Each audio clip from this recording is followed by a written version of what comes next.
ಇನ್ನು ಒಂದ್ ಕಡೆ ಸುಜಾತಾ ಭಟ್ ಕ್ಷಣಕ್ಕೊಂದು ಹೇಳಿಕೆಯನ್ನ ಕೊಡ್ತಾ ಇದ್ರೆ, ಇತ್ತ ಸುಜಾತಾ ಅನನ್ಯ ಅಂತ ತೋರಿಸಿರುವ ಫೋಟೋ ನನ್ನ ತಂಗಿ ವಸಂತಿಯದ್ದು ಅಂತ ಮಡಿಕೇರಿಯ ವಿಜಯ್ ಹೇಳಿದ್ರು. ಇದೀಗ ವಿಜಯ್ ಸುಜಾತಾ ವಿರುದ್ಧ ಮತ್ತೊಂದು ಗಂಭೀರ ಆರೋಪವನ್ನು ಮಾಡಿದ್ದಾರೆ. ನನ್ನ ತಂಗಿಯ ಸಾವಿನ ಹಿಂದೆ ಸುಜಾತಾ ಭಟ್ ಕೈವಾಡ ಇದೆ ಅಂತ ಗಂಭೀರ ಆರೋಪ ಮಾಡಿದ್ದಾರೆ. ಇನ್ನು ನಮ್ಮ ಪ್ರತಿನಿಧಿ ಅವ್ರ ಜೊತೆ ಮಾತನಾಡಿಸಿದ್ದಾರೆ. ಏನ್ ಹೇಳಿದ್ರು ಹಾಗಾದ್ರೆ ಕೇಳೋಣ ಬನ್ನಿ. ಧರ್ಮಸ್ಥಳದಲ್ಲಿ ಅನನ್ಯ ಭಟ್ ನಾಪತ್ತೆ ಪ್ರಕರಣಕ್ಕೆ ಸಂಬಂಧಪಟ್ಟಂತಹ ವಿಚಾರ ದಿನಕ್ಕೊಂದು ಕ್ಷಣಕ್ಕೊಂದು ತಿರುವು ಪಡೆದುಕೊಳ್ತಾ ಇದೆ. ನಿನ್ನೆ ರಾತ್ರಿಯಷ್ಟೇ ಸುಜಾತಾ ಭಟ್ ಅನನ್ಯ ಭಟ್ ನನ್ನ ಮಗಳಲ್ಲ, ಆ ಥರ ಒಂದು ಕ್ಯಾರೆಕ್ಟರ್ ಇರಲಿಲ್ಲ, ನಾನು ಸುಮ್ಮನೆ ಸುಳ್ಳು ಹೇಳಿದೆ ಅಂತ ಒಂದು ಹೇಳಿಕೆ ಕೊಡ್ತಾರೆ. ಆದರೆ ಇವತ್ತು ಬೆಳಿಗ್ಗೆ ನೋಡಿದರೆ ಮತ್ತೆ ಇಲ್ಲ, ನನಗೆ ಜೀವಭಯ ಇತ್ತು, ಬೆದರಿಕೆ ಹಾಕಿದ್ರು, ಅದಕ್ಕೆ ನಾನು ಆ ಥರ ಹೇಳಿಕೆ ಕೊಟ್ಟಂಥ ಒಂದು ವಿಚಿತ್ರವಾದ ಗೊಂದಲಕಾರಿ ಹೇಳಿಕೆಯನ್ನು ಕೊಟ್ಟಿದ್ದಾರೆ. ಈ ವಿಚಾರಕ್ಕೆ ಸಂಬಂಧಪಟ್ಟ ಹಾಗೆ ಮಾತನಾಡಲಿಕ್ಕೆ ವಸಂತಿ ಅವರ ಸಹೋದರ ಮಾಳೆಟ್ಟಿರೋ ವಿಜಯ್ ನಮ್ಮ ಜೊತೆ ಇದ್ದಾರೆ. ಅವ್ರು ಏನು ಹೇಳ್ತಾರೆ ಕೇಳೋಣ ಬನ್ನಿ. ವಿಜಯ್ ಅವರೇ, ನಿನ್ನೆ ನೀವು ಗಮನಿಸ್ತೀರಾ ಅವರು ಏನು ಹೇಳಿದ್ರು ಅನ್ನೋ. ಸುಜಾತಾ ಭಟ್ ರಾತ್ರಿ ಒಂಥರ ಹೇಳಿಕೆ ಕೊಡ್ತಾರೆ, ಬೆಳಿಗ್ಗೆದ್ದು ಮತ್ತೊಂದು ಉಲ್ಟಾ ಹೇಳಿಕೆ ಕೊಡ್ತಾರೆ.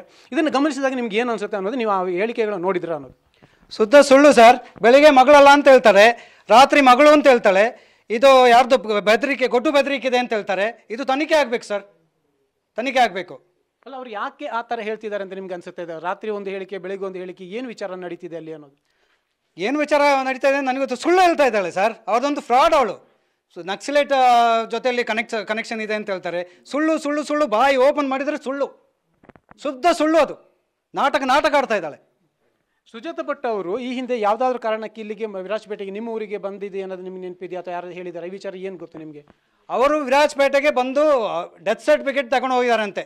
ಅವರ ಅಕೌಂಟಿಂದ ಏನೋ ದುಡ್ಡು ತೆಗಿಲಿಕ್ಕೆ, ಅವ್ರದ್ದು ವಸಂತಿ ಅಕೌಂಟಿಂದ ಎಲ್ಲ ಡಾಕ್ಯುಮೆಂಟ್ಸು, ವಸಂತಿ ಎಲ್ಲ ಡಾಕ್ಯುಮೆಂಟ್ಸು ಸುಜಾತಾ ಭಟ್ ಹತ್ರ ಇದೆ. ಟಿ.ಸಿ. ಗಿಸಿ ಆಲ್ಬಮು ಪ್ರತಿಯೊಂದು ಅವರ ಬಗ್ಗೆ ತನಿಖೆ ಮಾಡಬೇಕು ಸರ್.